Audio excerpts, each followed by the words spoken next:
please welcome the stage of the comedian, Jay Summer.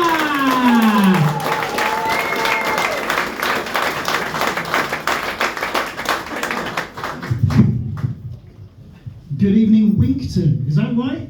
We are in Winkton. That's great, because Sam told me the gig was in Bransgore. Yeah. So I thought, I'll go to the 3 Tons or something. But, I've not been to Winkton before, to be honest. I do live fairly locally, but I thought I found the place, and I went driving in, walked in, and realised I was at bloody Morelands Bible College. So that was a good start to the evening. If only I hadn't sworn in front of the principal. But I thought I'd record this gig tonight, so in a year's time I'm going to look back and think, why the hell was I doing a gig in a sauna? And a bloody strange sauna, one with a bloody big radiator right next to the microphone stand. So I've just got back from a bit of winter sun. You're probably looking at me thinking, you bloody haven't, Jay, you've not been away, but I have for the purposes of this routine. But not a proper holiday, because I went with my wife and 2 kids, so not a proper one. She's not here, I can say that, so it's fine. But no, a cheap one, because it was term time. And I went to my kids' school, I did the right thing. I told them what I was doing, and they said, yes, Mr. Soma, you can take your kids out of school. We will simply record it as an unauthorised absence. I said, fine. They said, yes, we will. So, I've got an expense to look forward to, lucky old me. But a friend of mine said, Jay, are you not worried about the impact on the 2 kids' education, missing a week of school? I said, 2 kids? Well, like 300, my wife's a teacher.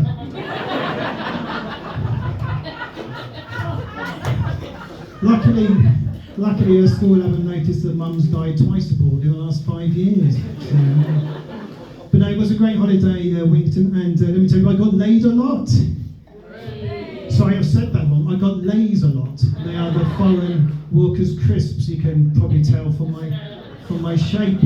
Halfway to type 2 diabetes. I've got type 1. I think that's how it works. But no, I shouldn't have to point out, but I will, that having sex and a packet of lays are 2 very different things. Because a packet of lays can take me over 5 minutes. Although both activities can leave a slightly salty taste in the mouth.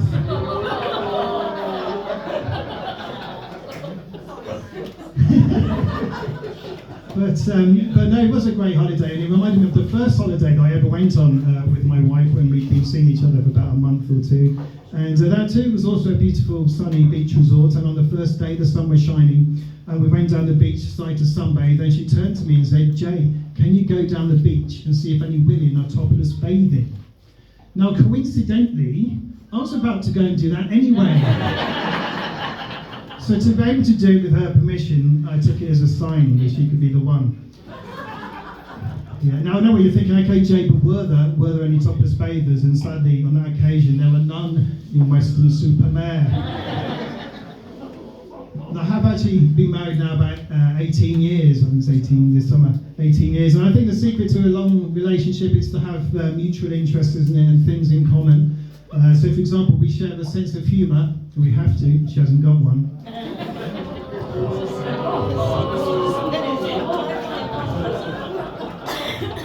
Funny, but it's true. I like to watch porn with my wife, on my own. Big thanks to her first husband for sending me those videos.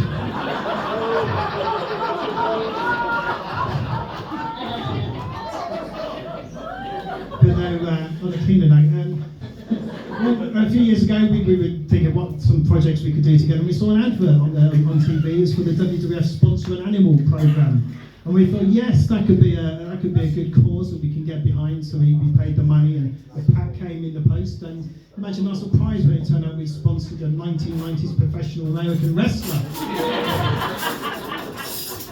But interestingly, it was called Animal. Half of the Legion of Doom Road Warriors tag team.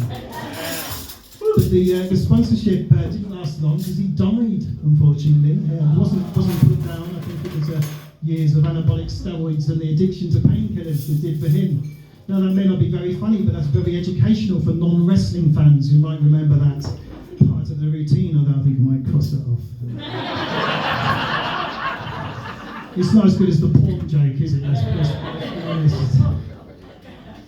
So I've got 2 kids. I mentioned 2 kids. I've got 2 teenagers, a boy and a girl, one of each. Oh no, I can't say that anymore. I don't have 103 kids, one for each gender.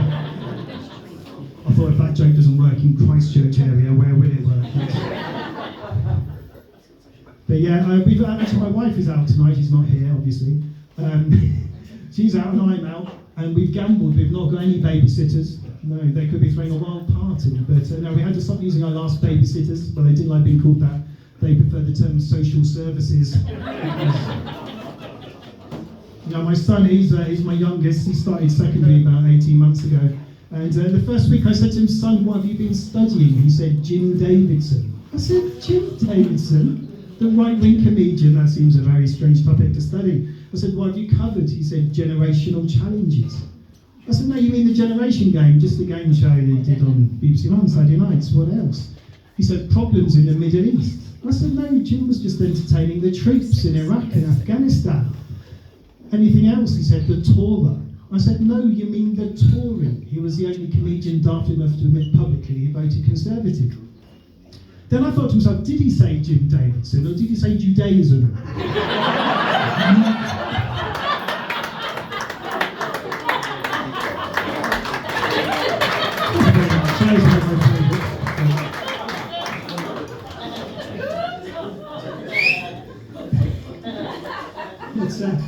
But yeah, it turned out it was Judaism. Studying in RE and not Big Jim. But, speaking of Judaism, my daughter, my oldest, she had a careers evening at a school recently, and we went to it, and the careers advisor said to her, Ellie, what occupation interests you? She said, Palestine. I used to say Israel, but it didn't get much for the Anyway, I thought that was hilarious, okay? But looking at the careers advisor, the wheels were spinning, but the hamster was well and truly dead. My daughter felt sorry for her and said, okay, banking, West banking. Still nothing at all. How long have I been? I was talking about. Yeah, I'll keep going. So I caught up with my brother recently. I hadn't seen him for a long time, and he said to me, "I'd like you to meet my new girlfriend. She's a trans woman." I said, "Hey, nothing wrong with that." I said, "Most Guardian readers think that women can now have penises. It's all good. I myself now identify as non-binary, unless I live to 100." I'm glad you got that, Christchurch, because when I play gigs in deepest Southampton and Portsmouth, they just look at me blankly when they tell me the joke, honestly. But anyway, he said, no, you misunderstand. She's from Transylvania. I said, oh, I couldn't remember where that was. It turns out it's Romania. I said, how did you meet? He said, well, Jay, it was very romantic. Our eyes met across a crowded platform. I said, oh, a train station. He said, no, scaffolding. He said, when our eyes met, it was at that moment I knew that she captured my, I said, heart. He said, no, phone and wallet. She was a Romanian pickpocket. Any Romanians in tonight? And I said to him, because I thought he'd been busy in the Midlands doing his law exams, because I asked him my spectrum, I said, what are you doing now? He said he was a trainee barrister. It turned out he was an apprentice at Cafe Nero.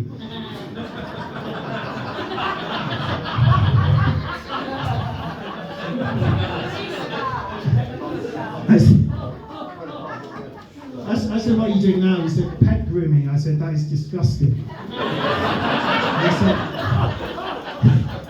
He said, hey, I'm just very attracted to young dogs. I chat to them online and try and meet up. I said, well, does trans women know about this? Now, I've taken no chances. I've got a restraining order in place. He's not allowed within 100 metres of my pet dog, Basil. We got him a couple of years ago. He's a Cavapuchon, the most pretentious sounding mixed breed name. You go Cava as in Spanish sparkling wine, poo as in shit, and shone as in something that used to shine, which happens to reflect exactly the cycle of getting a dog for the first time. Initial sparkle goes to shit, and the child well and truly gone off the idea of owning a dog. But I didn't want him. I don't know. We got him when he was 2 months old. I didn't want him because I thought I thought my days of waking up to crying, wailing, and clearing up shit were long gone. To be honest, I was sorted when the wife had a colostomy bag fitted, and that's when that ended. I didn't know what to do. I'd never had dogs before, and we did some puppy training classes in Bournemouth. And the first week, the woman in a very serious voice turned to us and said, "Listen carefully. Dogs in Bournemouth have been going into bushes in parks and eating human feces." I thought, that is disgusting. I was shocked and great. I thought, I can't even shit in my own back garden. Anyway, I think I've overrun slightly, but you've been an amazing crowd. Enjoy the rest of the night.